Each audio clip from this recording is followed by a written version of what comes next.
Bienvenue à cet atelier sur la guerre en Ukraine. Depuis 2022, la guerre en Ukraine suscite de nombreuses discussions et divergences au sein même du mouvement révolutionnaire, même parmi ceux qui se réclament de Lénine et Liebknecht et qui considèrent que l'ennemi principal se trouve dans notre propre pays. Et lors des conférences internationales qui se sont tenues à Milan et cette année à Paris, c'était la question la plus débattue et la plus controversée, par exemple. Et c'est une des raisons pour quoi nous voulons reprendre cette discussion ici, même si de nombreux arguments sur cette guerre ont déjà été échangés entre gauchistes ces dernières années. Donc on va un peu revenir sur une discussion qui nous occupe depuis plusieurs années. Il s'agit avant tout de comprendre nos points de vue respectifs, même là où ils peuvent diverger. Parce que nous ne serons certainement pas tous d'accord sur tout, il existe, y compris au sein du RSO ou du NPAR, déjà des opinions un peu différentes sur des aspects du problème. Pourquoi la guerre en Ukraine divise-t-elle autant les révolutionnaires ? Cela tient au fait qu'il y a au moins deux dimensions qui se superposent dans cette guerre, à savoir une rivalité, une concurrence inter-impérialiste entre la Russie d'un côté et les puissances occidentales et l'OTAN de l'autre, et deuxièmement une situation dans laquelle l'Ukraine est victime d'une guerre d'annexion menée par l'ancienne puissance coloniale russe, ce qui soulève la question du droit des nations à disposer d'elles-mêmes. Et la relation entre ces deux dimensions, ainsi que les conclusions que nous devons en tirer, sont justement très controversées. Avant d'y revenir à la fin, je voudrais examiner la conception marxiste de la question nationale et la manière dont elle se pose en Ukraine. C'est l'ABC ou le B.A.B.A. du marxisme que les travailleurs n'ont pas de patrie et forment une classe internationale avec les mêmes intérêts au-delà des frontières. Et que c'est donc l'internationalisme et non le nationalisme qui doit être notre ligne directrice.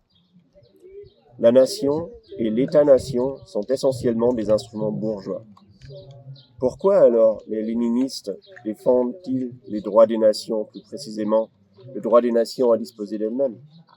Et ce fut notamment le grand différend et le débat entre Lénine et Rosa Luxembourg et les disciples de Rosa Luxembourg. Pour les camarades de l'OTA communiste, par exemple, avec lesquels nous avons pu discuter à Milan et à Paris, c'est une question qui appartient entièrement au passé, car pour eux, les mouvements nationaux n'étaient progressistes et dignes d'être soutenus que lorsqu'ils promettaient encore un progrès économique, c'est-à-dire lorsqu'un État-nation bourgeois indépendant pouvait libérer les forces productives des chaînes féodales ou impérialistes. Et on peut peut-être on est d'accord avec les camarades que cette période-là, elle est révolue. Mais en réalité, Lénine et les bolcheviks avaient une autre raison, bien plus importante, de revendiquer le droit à l'autodétermination. Il s'agissait pour eux d'une revendication démocratique visant à mettre fin à l'oppression nationale. Parce qu'en tant que révolutionnaires, nous nous opposions bien sûr non seulement à l'exploitation de classe par le capital, mais aussi à toutes les autres formes d'oppression et d'injustice, telles que le sexisme, l'homophobie, le racisme, bien d'autres, et donc aussi l'oppression nationale. L'opposition à l'oppression nationale est précisément la condition préalable à une alliance internationale et internationaliste du prolétariat. Si les révolutionnaires tentent d'ignorer l'oppression nationale et les brimades, les sentiments de discrimination, de privation de droits et d'humiliation qui l'accompagnent, alors les personnes touchées par cette oppression se rallieront à des dirigeants nationalistes bourgeois ou petits bourgeois qui leur promettent de défendre leurs intérêts nationaux. Et ce n'est que lorsque nous, les communistes, dénoncerons toute injustice nationale et soutiendrons la lutte contre celle-ci, lorsque nous affirmerons de manière crédible qu'aucune nation ne doit avoir de privilèges sur une autre, c'est que sous cette condition que les travailleurs de la nation opprimée prendront confiance, et ce n'est qu'alors qu'ils pourront croire que notre internationalisme est sincère et offre une véritable perspective de libération générale. C'est pourquoi donc les camarades de l'OTA communiste, à mon avis, ont tort de ne reconnaître la question nationale que pour le passé, pour des raisons économiques et historiques. L'oppression nationale existe encore aujourd'hui dans de nombreux endroits, et n'est jamais surmontée ou abolie par l'impérialisme, mais elle est utilisée à maintes reprises pour assurer son pouvoir. Et c'est pourquoi traiter la question nationale dans le sens de Lénine est, à mon avis, d'une actualité brûlante. Bon, j'en viens maintenant à l'Ukraine. En fait, l'Ukraine, c'est compliqué. L'Ukraine, dans ses frontières actuelles, ou disons celles de 2014, puisque depuis elle a été amputée de la Crimée et d'autres régions disputées, n'existe en fait que depuis la Seconde Guerre mondiale. Les régions de l'Ukraine ont des histoires assez différentes. Je ne peux pas m'étendre en détail là-dessus. Cependant, une grande partie de l'Ukraine, disons le centre et l'est et le sud de l'Ukraine, sont historiquement liés à la Russie depuis des siècles, mais presque jamais sur un pied d'égalité, mais presque toujours par une soumission sous la Russie. La seule exception étant les premières années après 1917, et c'est d'ailleurs la raison pour laquelle Poutine en veut à Lénine. Il lui reproche encore aujourd'hui d'avoir créé l'Ukraine actuelle. Sous le tsarisme, une grande partie de l'Ukraine actuelle était simplement la petite Russie, comme c'était désigné en russe, et la langue ukrainienne était considérée comme un dialecte parlé par les paysans incultes. Et c'est vrai qu'à l'époque, les élites ont été russifiées et parlaient russe, avec ensuite l'industrialisation du Donbass vers la fin du XIXe siècle. Dans l'est du pays, de nombreuses familles d'ouvriers russes sont venues s'installer dans l'est du pays. Et du coup, dans les grandes villes qui se sont nouvellement créées dans le Donbass, le prolétariat industriel était beaucoup plus russe que la masse paysanne ukrainienne. L'Ukraine était donc une colonie opprimée par cette prison des peuples qu'était le tsarisme russe. Et la politique initiale des bolcheviks a tenté de réparer cette injustice, mais cette expérience, qui n'a même pas duré 10 ans, n'a guère laissé de traces dans la mémoire collective aujourd'hui, un siècle plus tard. Parce qu'avec le stalinisme et son appareil répressif centralisé, la dépendance totale vis-à-vis des structures du pouvoir russe centralisé à Moscou est revenue et la langue ukrainienne a de nouveau été reléguée au second plan. Et même le fait que les successeurs de Staline, Khrouchtchev et Brejnev, aient grandi ou soient nés en Ukraine, n'y change rien parce qu'ils se considéraient tous les deux comme russes. À l'époque soviétique, un nouveau métissage des populations et des identités s'est néanmoins opéré, notamment dans l'est de l'Ukraine, de sorte que jusqu'en 2014, voire jusqu'en 2022, de nombreuses personnes dans l'est du pays se définissaient à la fois comme russes et ukrainiennes. Beaucoup parlaient le russe comme langue maternelle. En fait, en 2011, plus d'un tiers de la population de toute l'Ukraine parlait russe comme langue maternelle. Mais ce qui ne voulait pas dire que tous ces russophones se considéraient comme russes, mais une bonne partie d'entre eux se considéraient néanmoins comme ukrainiens. Mais avec sa guerre et sa propagande, Poutine a ravivé la question nationale et alimenté le nationalisme ukrainien, ce qui conduit aujourd'hui à un rejet croissant de la langue russe. Poutine, il affirme que l'Ukraine appartient à la Russie, que son indépendance est un accident de l'histoire dans les bolcheviks, qu'il entend corriger. Il considère les Ukrainiens russophones notamment comme des Russes. Et il annexe des territoires par la force militaire contre la volonté de la population. En fait, la volonté de la population, c'est toujours difficile à estimer, surtout qu'elle varie sûrement d'une région à l'autre. Déjà avant 2014, par exemple, en Crimée, la population était déjà majoritairement très proche de la Russie. Pour les régions du Donbass qui ont déclaré leur indépendance en 2014, c'est encore une autre affaire. Et puis dans le reste de l'Ukraine, encore une autre. Mais je suis assez sûr que dans la majeure partie des territoires aujourd'hui occupés militairement et annexés par la Russie, l'armée russe n'est pas perçue comme une armée qui les libérerait du joug ukrainien, mais par contre comme une armée d'occupation ennemie. Et la population d'ailleurs a été expulsée ou a fui les opérations de guerre.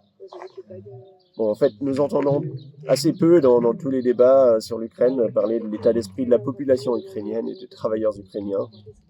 Ce qui est sûr, c'est que bon, il y a une lassitude face à la guerre qui leur tombe dessus depuis 3 ans,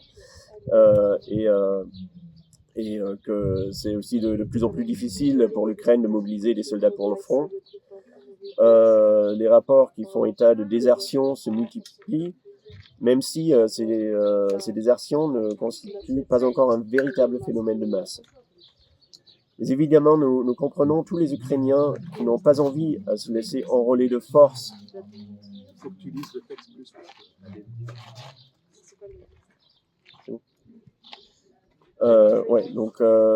Voilà, nous pouvons comprendre tous les Ukrainiens qui n'ont pas envie à se laisser enrôler de force dans ce carnage qui paraît un peu sans perspective et qui est dirigé par Zelensky et une bourgeoisie ukrainienne oligarchique qui entend, elle, tirer leur marron du feu en sacrifiant les simples travailleurs. Mais comme nous pensons aussi que la résistance armée face à l'invasion russe est justifiée, nous n'allons pas appeler à la désertion du côté ukrainien, mais plutôt apporter une perspective de classe dans cette résistance armée. J'y vais revenir. Je voudrais conclure cette partie par quelques chiffres tirés d'un sondage téléphonique récent réalisé auprès de la population ukrainienne fin mai de cette année. Même si l'on sait bien qu'il faut prendre les résultats de sondages réalisés en temps de guerre avec prudence. Mais dans ce sondage, environ 60%, même après 3 années de guerre, se sont dit prêts à supporter cet état de guerre aussi longtemps que nécessaire. Tandis qu'environ 20% déclaraient ne plus vouloir le supporter plus de 6 mois et vouloir une paix rapide, même en faisant des concessions. En ce qui concerne les concessions à la Russie, il y avait quand même 80% qui sont fermement opposés à l'octroi officiel des 4 régions revendiquées par la Russie, qui sont les régions de Kherson, Zaporizhia, Donetsk et Luhansk. Encore 70% sont opposés à ce que les territoires occupés militairement aujourd'hui par l'armée russe, parce que l'armée russe n'occupe pas toutes les régions citées, soient cédés officiellement à la Russie. Cependant, si on ne parle pas d'un cédage officiel, mais de reconnaître un peu de fait une suprématie temporelle de la Russie sur les territoires occupés actuellement, là c'est plus mitigé. Il y en a encore 50% qui sont opposés et 62% qui seraient prêts à le faire pour terminer cette guerre. Bon, je vais maintenant revenir à la question de qu'est-ce qui, à mon avis, devrait être notre position en tant que révolutionnaire face à la guerre en Ukraine. Bon, le défaitisme révolutionnaire de tous les côtés s'applique dans une guerre entre 2 camps impérialistes, mais pas forcément, je dirais pas, dans une guerre d'annexion impérialiste contre une nation opprimée.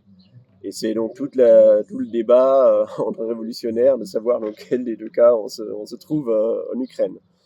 Mais les pays de l'OTAN, ils ont évidemment fourni un soutien important et ont mené leur propre jeu contre leur rival russe.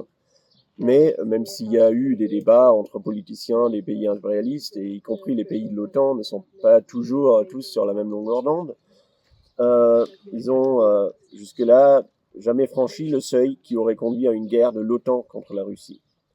Donc l'Ukraine n'est pas simplement le fer de lance de l'OTAN. Et on ne peut pas agir comme si l'Ukraine mènerait qu'une guerre impérialiste de l'OTAN contre la Russie. Et Trump lui-même a clairement indiqué qu'il était prêt à abandonner l'Ukraine s'il pouvait conclure un accord avantageux avec Poutine, ce qu'il n'a pas encore réussi à faire. Et donc je pense que nous devons soutenir le droit de l'Ukraine à résister, y compris le droit d'utiliser les armes fournies par l'OTAN. Et si on ne dit pas ça, je pense que nous n'aurons aucune crédibilité auprès de la population ukrainienne. Et en fait, on peut se dire l'Ukraine c'est un peu loin et nous, il faut qu'on agisse dans nos propres pays. Mais au moins pour l'Allemagne, ce n'est pas une question abstraite, parce que 1,2 million de réfugiés ukrainiens vivent actuellement en Allemagne. qui font ou bien déjà partie de la classe ouvrière ou qui vont le faire dans un futur proche. C'est pourquoi il est important pour nous de prendre une position claire. Et même si le cynisme de Trump a démasqué l'impérialisme occidental et montré que cet impérialisme occidental n'est lui aussi intéressé que par le pillage de l'Ukraine, il serait faux, à mon avis, de prétendre que pour les travailleurs ukrainiens, ce ne serait pas important de savoir qui gagne cette guerre, car qu'ils tomberont de toute façon entre les mains de l'un ou l'autre impérialisme. Cet argument, on l'entend assez souvent, mais et c'est clair que nous devons condamner toute ingérence et domination impérialiste, et notamment celle de nos propres impérialistes, l'impérialisme occidental. Mais, à mon avis, il n'est tout de même pas indifférent que la Russie envahisse militairement l'Ukraine ou que les troupes russes soient rejetées hors de l'Ukraine. Car ça fait une énorme différence pour l'organisation de la classe ouvrière ukrainienne et pour la lutte de classe de savoir si une armée d'occupation étrangère victorieuse contrôle le pays, ou une partie de celui-ci, ou que les travailleurs soient confrontés à un appareil d'État certes bourgeois, ukrainien, corrompu et extrêmement dépendant des créanciers étrangers. C'est la raison pour laquelle je pense qu'on ne peut pas être neutre dans la guerre entre l'Ukraine et la Russie. En même temps, nous devons nous efforcer de défendre une position de classe indépendante des travailleurs. Et par exemple, je pense que les camarades ou la majorité du secrétariat unifié, qui est lié au mouvement social russe, Social Nirour, en Ukraine, eux justement, ils omettent de faire ça. En fait, ils se rangent du côté de l'Ukraine, du nationalisme ukrainien, sans avoir de perspective internationaliste et de classe. Parce que Zelensky, il représente la bourgeoisie ukrainienne, les oligarques ukrainiens. Il se fait le larbin de l'impérialisme occidental. Dès le début, il a utilisé l'état de guerre pour bafouer les droits des travailleurs dans l'intérêt du capital. Et le nationalisme ukrainien, avec ses bandes fascistes, il n'est vraiment pas jojo. Il a des traits très réactionnaires, il doit être combattu.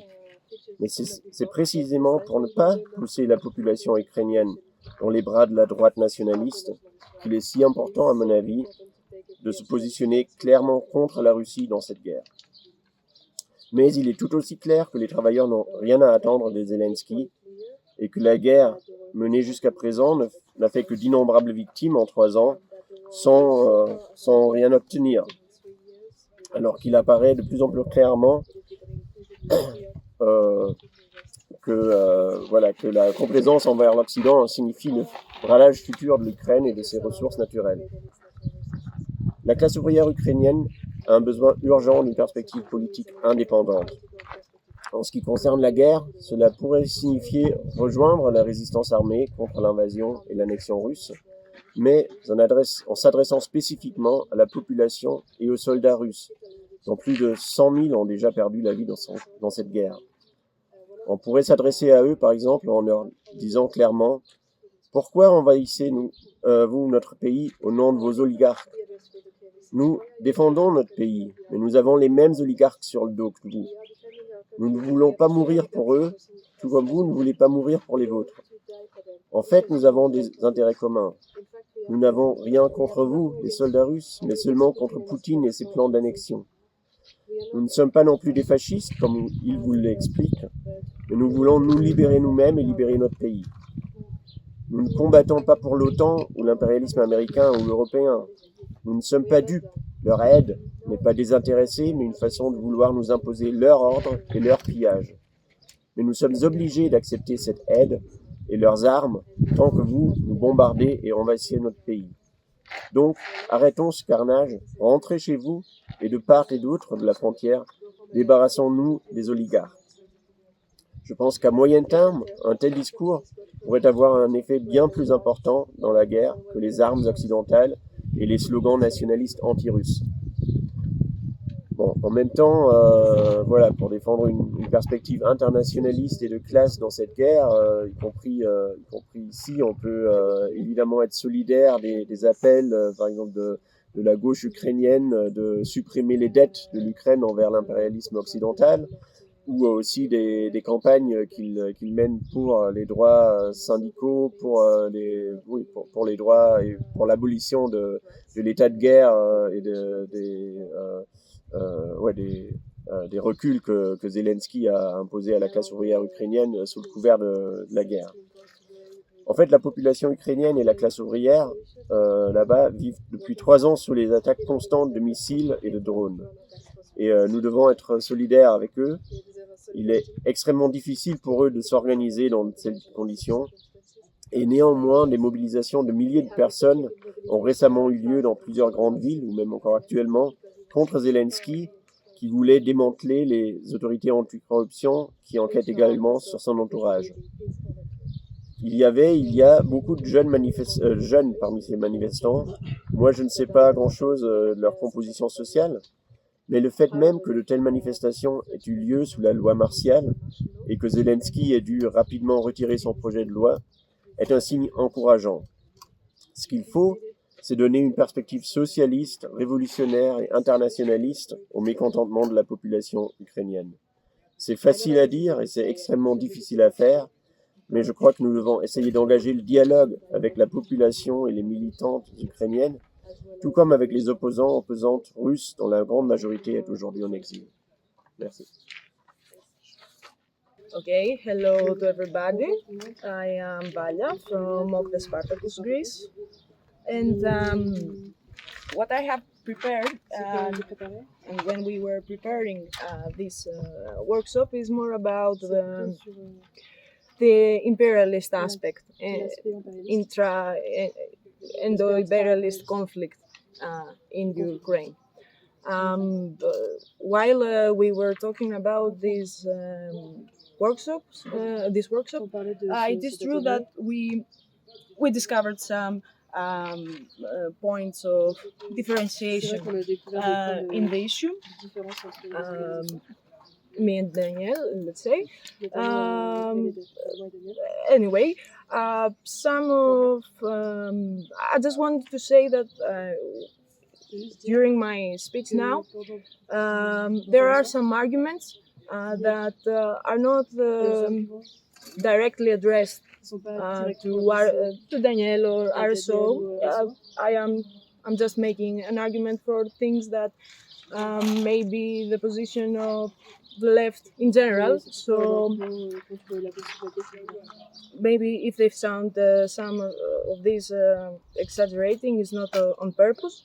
I will try to put some points in the discussion. And also, I have to say that the discussion is being done in good spirits, with a good intention to get to know each other. So, the current conflict in Ukraine, although at first glance it appears to be a war between Russia and Ukraine only, it is not simply a bilateral conflict.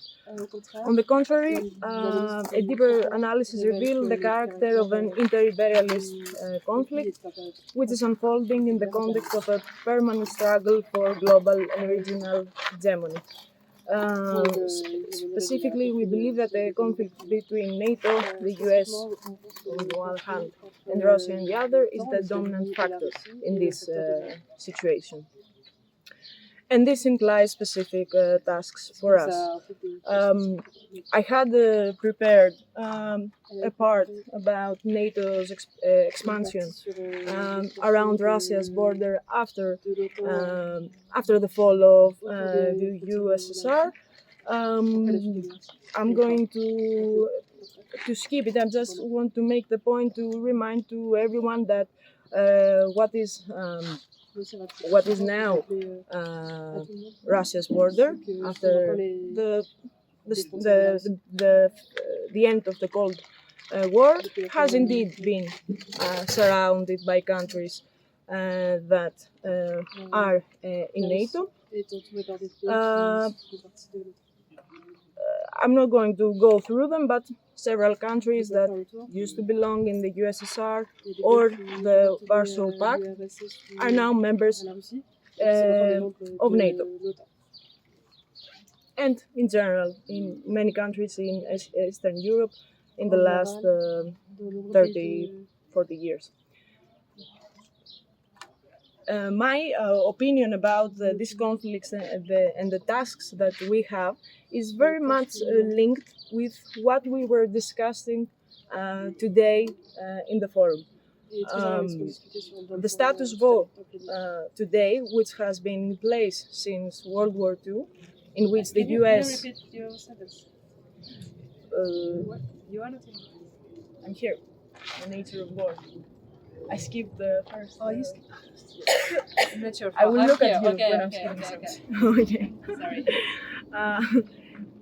The status quo today, which has been in place since World War II, in which the US is the leading power and no other capitalist state can compare with it, no longer holds. It doesn't mean that the US is not the predominant country, but other other powers have emerged and are claiming their share. So when we say that the war is primarily inter-imperialist and not national, we do not mean that Russia is defending itself against the imperialists, and it is very common that when leftists say the word imperialist, they only mean the USA. Of course, we are not in that page. Russia's invasion serves an imperialist agenda. It is pursuing what could be for their own, challenging what I said before, challenging a status quo, a balance of powers that it is outdated. And you can see this intention of Russia even before the Ukrainian war, in Syria, its involvement in Georgia, the annexation of Crimea, and so on. And we believe that the nature of this war is not determined by how aggressively Russia is challenging the status quo. In our opinion, it is determined about the fact that the status quo is indeed out of date. There is an imbalance in the global scene that will have to be rearranged in some way. And the war in Ukraine is a proof that the world has changed. It is multipolar, but it also shows that this world has even more contradictions than before and cannot stay the same. Everyday violence is escalating in many parts of the world. Taboos are being broken. The heat of the USA in Iran, let's say, that's a taboo broken. And we're getting closer to a widespread conflict. And of course, the crisis of capital that erupted in 2008 does not allow all of these poles to equally profit from what is available. So conflict is inevitable. And this is why I believe it's from this nature of this conflict that mutual defeatism is important. And this does not only concern the Russian and Ukrainian workers, but also implies what revolutionaries everywhere should do.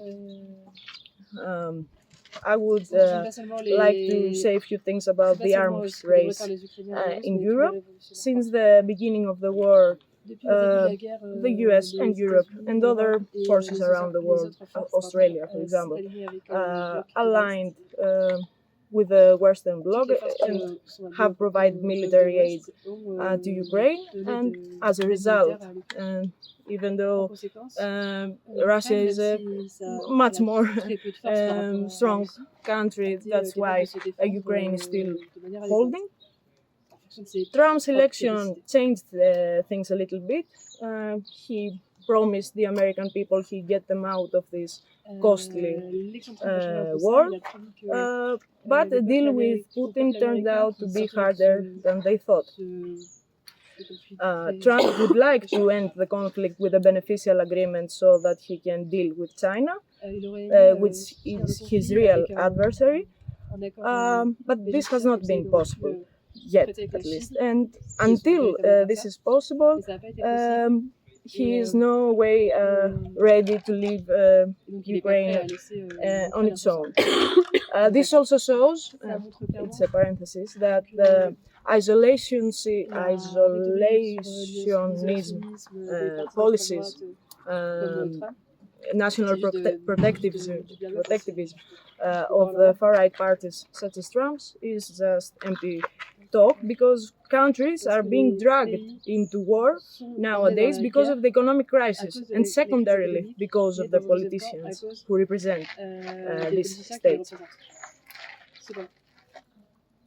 However, he certainly wants to make this burden a little lighter for the US, so he's pressuring NATO countries, and especially the European ones, to take over on the security of the European continent, something that was mainly done by the US before. And as you recently know, they are pushing the European countries to buy weapons from the US in order to deliver them to Ukraine. Of course, there are contradictions inside the EU, but nevertheless, Europe has indeed entered the arms race. Earlier this year, there was an agreement to increase their overall defense spending by investing 800 billion euros in arms and defense. And that's the Rearm Europe proposal of the European Commission. And on the other hand, the NATO summit in June ended with a commitment to increase military spending to 5% of the GDP, which is, for the most countries of Europe, is more than double. Despite the commitments of the European countries to strengthen their military self-sufficiency, meaning producing weapons for their own, Europe remains heavily dependent on the US for defense industries. So this rearmament of Europe will definitely serve the militarization of the European society as well. And it is certain that in order to do these investments, they will have to sell to the working class an external enemy. So I'm going to the part that says the shipment of weapons to Ukraine. So I would have to go back to Ukraine eventually. So I would like to say a few things about the dilemma of the shipment of weapons and what we do inside our own countries concerning that. In our opinion, this situation is very reminiscent of the period before the First World War. We do not have, of course, the naive nationalist enthusiasm with which the Belle Epoque ended, but there is the same propaganda about the threat that Europe is facing. Since the beginning of the war, there has been a huge propaganda campaign presenting this war as solely Russian. The narrative of the European government forgets about NATO's expansion into Western Europe, the overthrow of the elected government in 2014, the actions of fascist paramilitary groups, and the oppression of Russian-speaking populations, the hostilities that never stopped in Donbass, the repressive decommunization campaign with the banning of communist parties in 2015, the banning of so-called pro-Russian parties in 2022, and the integration of the paramilitary groups inside the Ukrainian army, with groups that use Nazi symbols and stuff. In contrast, Ukraine, like Israel, is presented as the stronghold of Western liberal democracy against a dark force that wants to plunge Europe into darkness. In this way, pressure is exerted for national unities within European countries. In other words, the people of Europe are being persuaded that they share the same interests as their governments in defending the borders of the West. All of this I'm saying that because what I want to say is that the solidarity we feel that the people that are being uprooted, killed, losing their homes in Ukraine cannot lead us to the wrong conclusion that we should accept, let alone push for the sending of weapons to Ukraine by Western governments. What is taking place in Ukraine is an inter-imperialist conflict, and our solidarity with the Ukrainian people should not lead us to repeat the mistakes made by social democracy before World War I, which was the death sentence of the working class and the revolution in many European countries.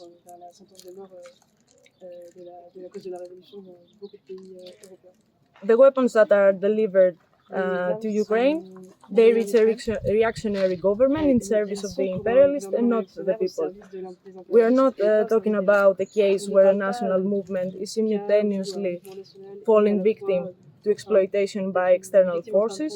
Ukraine is a developed capitalist national state with a developed bourgeoisie, and has a government leading the resistance that is far from playing a progressive role.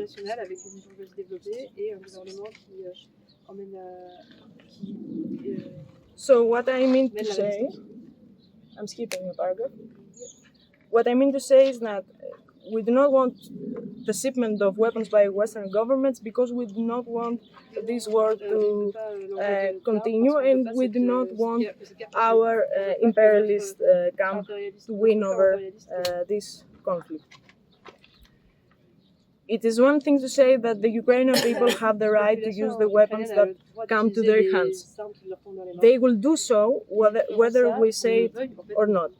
What we can say as revolutionary internationalists to the Ukrainians is that they have as much reason to defend themselves against the Russians as they have to kick NATO out of their country.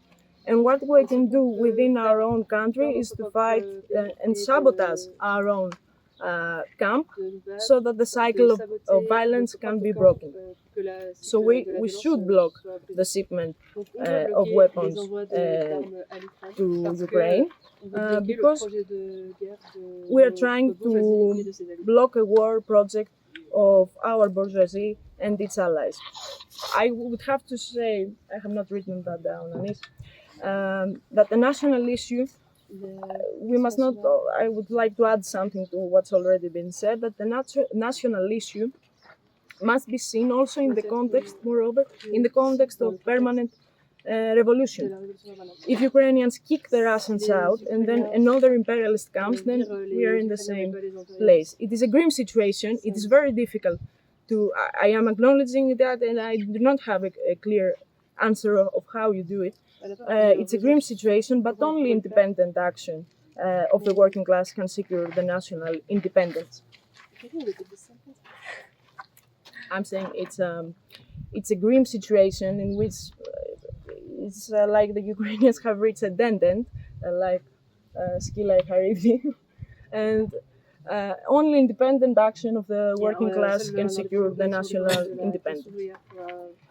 And I would also like to say another thing that I haven't written down, is that rearmament of Europe has a justification, and it is the Russian threat. It's very hard to fight against the result of something without questioning the cause, the reason. If we say, okay, Ukrainians have to have weapons to resist, we are not going to oppose our countries to send weapons, but then say we're against rearmament of Europe, I think this is a little bit contradictory. I haven't kept how much time I'm speaking. Yes. 20 minutes, no, 18 minutes. 18? Okay, maybe I should stop, and I have prepared a lot of things. You can go on for 5 minutes. Okay. No, just some closing arguments because I have spoken a lot. Sorry, I didn't do some rehearsal. Anyway, closing sentences is that first that goes in our opinion that there is not is this two words. We do not accept the. I'm not saying this was not part of our discussion, but it is a discussion in the F5, the right of a country to join NATO. That the Ukrainians, the right of the country. You did not defend the right to continue. Yeah. Donc, on ne défend pas le droit d'un pays à défendre, à rejoindre l'OTAN. Fourth International.